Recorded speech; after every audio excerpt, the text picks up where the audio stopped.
Bạn គ្រប់នឹងជម្រាបសួរដល់ពុកម៉ែបងប្អូនទាំងអស់គ្នាបាទនៅថ្ងៃនេះខ្ញុំនាំពុកម៉ែបងប្អូនមកទស្សនានៅស្រូវកំពុងតែចេញផ្កាហើយនៅក្នុងប្រធានបទនេះគឺស្រូវកំពុងចេញផ្កាត្រូវប្រយ័ត្នចំពោះការប្រើប្រាស់ជីថ្នាំបើសិនតែពុកម៉ែបងប្អូនមិនចង់បាត់បង់នូវទិន្នផលតើមានកត្តាអ្វីខ្លះដែលខ្ញុំនឹងប្រាប់ថាហេតុអីបានតែយើងមិនគួរប្រើប្រាស់នៅក្នុងដំណាក់កាលចេញផ្កាបាទហើយនៅក្នុងដៃរបស់ខ្ញុំអំបញ្ញមិញនេះគឺជាប្រភេទជីបំពន់ដែលយើងប្រើប្រាស់ទៅលើស្លឹកបាទបំពន់ទៅលើស្លឹកចាប់ពីដំណាក់កាលលូតលាស់បែកគុំរហូតដល់វគ្គបង្កើតផលចេញផ្កាដាក់ទឹកដោះដាក់គ្រាប់ជាដើមគឺយើងប្រើមកចប់តែម្ដងហើយការប្រើប្រាស់នេះគឺដែលមាននិមិត្តសញ្ញាស្ដេចឥន្ទ្រីបាទជីសញ្ញាស្ដេចឥន្ទ្រីជាជីបំពន់ដែលមានគុណភាពខ្ពស់ក្នុងការប្រើប្រាស់ហើយបើសិនពុកម៉ែបងប្អូនប្រើប្រាស់ឲ្យត្រូវជាមួយនឹងប្រភេទជីគ្រាប់ទៀតនោះគឺអាចនឹងសន្សំចៃការចំណាយបានគ្រប់គ្រាន់បាទហើយនៅក្នុងវីដេអូនេះដែរគឺខ្ញុំមិនលើកឡើងអំពីជីថ្នាំនឹងច្រើនទេបើសិនតែពុកម៉ែបងប្អូនមានចម្ងល់ចាប់អារម្មណ៍ចង់ប្រើប្រាស់គឺអាចសាកសួរព័ត៌មានអំពីខ្ញុំបាទតាមរយៈលេខទូរស័ព្ទឬក៏ភ្ជាប់ Telegram ដែលខ្ញុំបានដាក់វីដេអូបណ្ដែតជាមួយនឹងលេខទូរស័ព្ទនៅក្នុងវីដេអូនេះបាទអញ្ចឹងអ្វីដែលសំខាន់គឺហេតុអ្វីបានជាស្រូវចេញផ្កាបែបនេះយើងមិនគួរឬក៏ត្រូវប្រយ័ត្នចំពោះការប្រើប្រាស់ជីថ្នាំពុកម៉ែបងប្អូនដឹងទេជារៀងរាល់ឆ្នាំនៅពេលដែលស្រូវចេញផ្កាក្រពុំលំអងផ្កាពេញស្ទីស្រែចន្លោះពេល5ថ្ងៃទៅ7ថ្ងៃនេះគឺកំថាឡៃពុកម៉ែបងប្អូនប្រើប្រាស់ជីថ្នាំគឺសំបីតែខ្យល់ភ្លៀងក៏វាធ្វើឲ្យខូចខាតដោយការបាត់បង់នៅទម្ងន់ក្នុងការបង្កើនទិន្នផលផងដែរបាទអញ្ចឹងហេតុអ្វីបានតែវាបាត់បង់ដោយសារតែនៅពេលដែលវាចេញផ្កាស្រស់ល្អលំអងញីឈ្មោល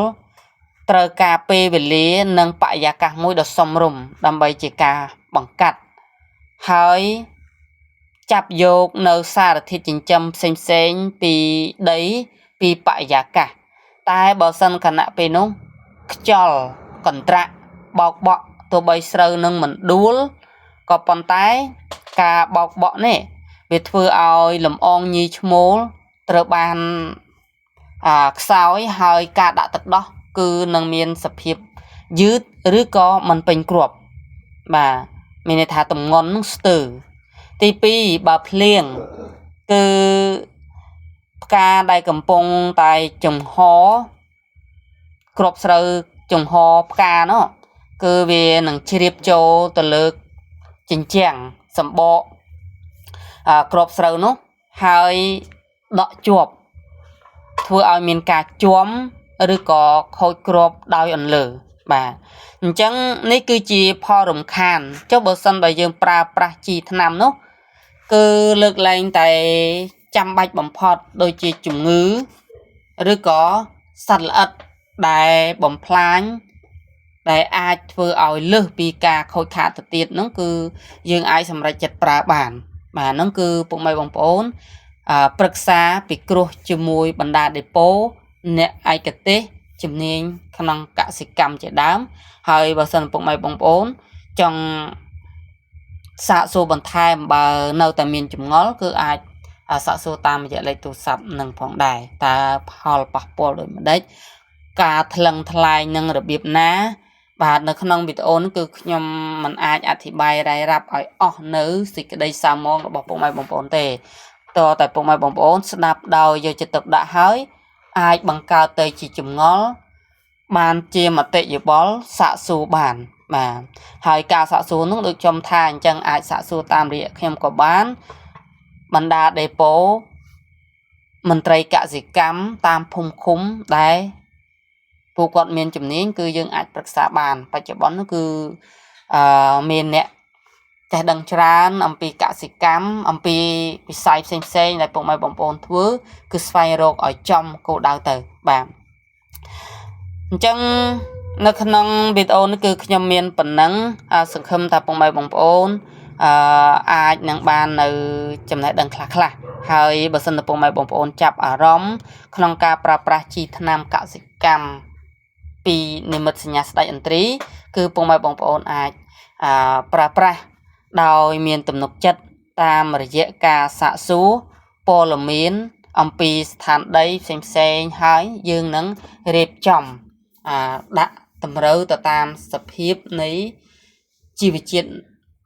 ដែលពុកម៉ែបងប្អូនបានរាយការណ៍ឬក៏បានរាយរាប់នៅរឿងរ៉ាវសាវតាដីទាំងអស់នោះដែរយើងមានច្រើនដូចជា Power Sol នេះគឺវាមានជំនាញទៅលើការដែលយើងអាចផ្សំជាមួយនឹងជីគ្រាប់បាញ់បំពន់ទៅលើស្លឹកកែលម្អដីនិយាយរួមគឺតាមសភាពការដែលយើងអាចប្រើប្រាស់បានព្រោះតួនាទីរបស់វាគឺជួយឲ្យដីធូរជួយគ្រប់គ្រងពពួកជំងឺសត្វល្អិតដែលជាចង្រៃនៅក្នុងដីជួយបង្កើន pH របស់ដីហើយនឹងមានអត្ថប្រយោជន៍ចាំបាច់ជាច្រើនទៀតដែលក្នុងការដាំដុះគឺសំខាន់បំផុតប្រើបានលើដំណាំគ្រប់ប្រភេទពុកម៉ែបងប្អូនចាប់អារម្មណ៍គឺសាកសួរហើយផ្ដល់នៅ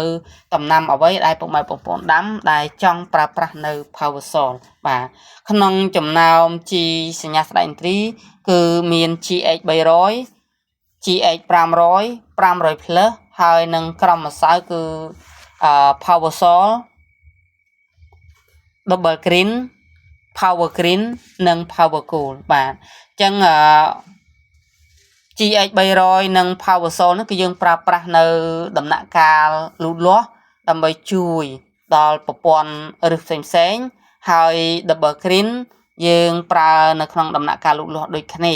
ចំណែក500និង500 plus និង